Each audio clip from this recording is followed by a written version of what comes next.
Shri Chakramata YouTube channel ವೀಕ್ಷಕರಿಗೆ ನನ್ನ ಹೃತ್ಪೂರ್ವಕ ನಮಸ್ಕಾರಗಳು. ಸುಭಾಷಿತ: ಪ್ರಾರ್ಥನೆ ಮತ್ತು ನಂಬಿಕೆ ಎರಡೂ ಕಣ್ಣಿಗೆ ಕಾಣದೇ ಇರಬಹುದು, ಆದರೆ ಅಸಾಧ್ಯವಾದುದನ್ನು ಸಾಧ್ಯವಾಗುವ ಶಕ್ತಿ ಎರಡಕ್ಕೂ ಇದೆ. ಇವತ್ತು ದಿನಪಂಚಾಂಗಕ್ಕಿಂತ ಮುಂಚೆ ನಾವು ಮಳೆ ಲಕ್ಷಣವನ್ನು ತಿಳ್ಕೊಳ್ಳೋಣ. ಮಳೆ ಬರ್ತಾ ಇದೆಯಪ್ಪ, ಮಳೆ ಬರುತ್ತಾ ಇಲ್ವಾ, ಯಾವ ಥರ? ಪೂರ್ವ ದಿಕ್ಕಿನಿಂದ ಗಾಳಿ ಬೀಸುತ್ತಿದ್ದರೆ ತಪ್ಪದೇ ಮಳೆ ಬರುವುದು.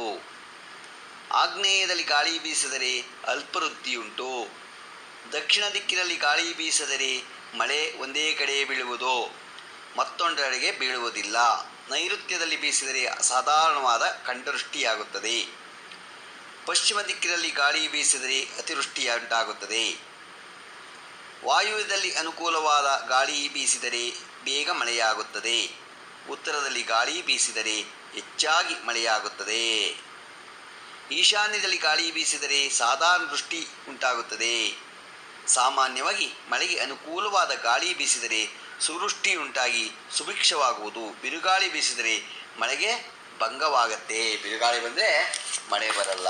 ಇವತ್ತು ಮಳೆ ಲಕ್ಷಣವನ್ನು ನಾವು ತಿಳ್ಕೊಂಡು ಈಗ ದಿನ ಪಂಚಾಂಗವನ್ನು ತಿಳ್ಕೊಳ್ಳೋಣ.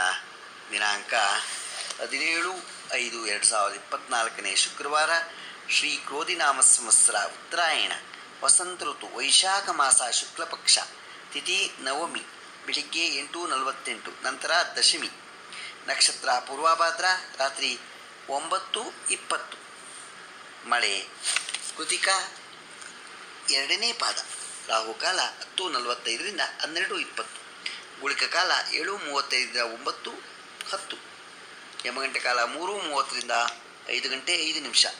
ಇವತ್ತು ಯಾರು ಹುಟ್ಟುಹಬ್ಬ ಆಚರಿಸ್ಕೊತಿದ್ರು, ಮದುವೆಯಾದ ದಂಪತಿಗಳು ವಾರ್ಷಿಕೋತ್ಸವ ಆಚರಿಸ್ಕೊತಿರೋರಿಗೆ ನಮ್ಮ ಹೆಬ್ಬಳಲು ಶ್ರೀಚಕ್ರಮಾತಾ ಯೂಟ್ಯೂಬ್ ಚಾನಲ್ ಕಡೆಯಿಂದ ಶುಭಕಾಮನೆಗಳನ್ನು ತಿಳಿಸ್ತೀವಿ. ದೇವರು ಅವರಿಗೆ ಆಯಸ್ಸು, ಆರೋಗ್ಯ, ಐಶ್ವರ್ಯ ಎಲ್ಲ ಕೊಟ್ಟು ಕಾಪಾಡಲಿ ಅಂತ ನಾನು ಕೇಳ್ಕೊತೀನಿ.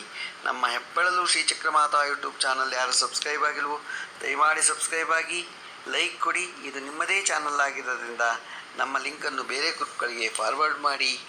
ನಮ್ಮಲ್ಲಿ ಏನಾದರೂ ತಪ್ಪುಗಳು ಕಂಡು ಬಂದಲ್ಲಿ ನಮ್ಮ ಕಾಮೆಂಟ್ಸ್ ಬಾಕ್ಸ್ಗೆ ಹಾಕಿದ್ರೆ ತಪ್ಪುಗಳನ್ನು ತಿದ್ದುಕೊಳ್ಳೋದಕ್ಕೆ ಅವಕಾಶ ಆಗತ್ತೆ. ಹಾಕಿ.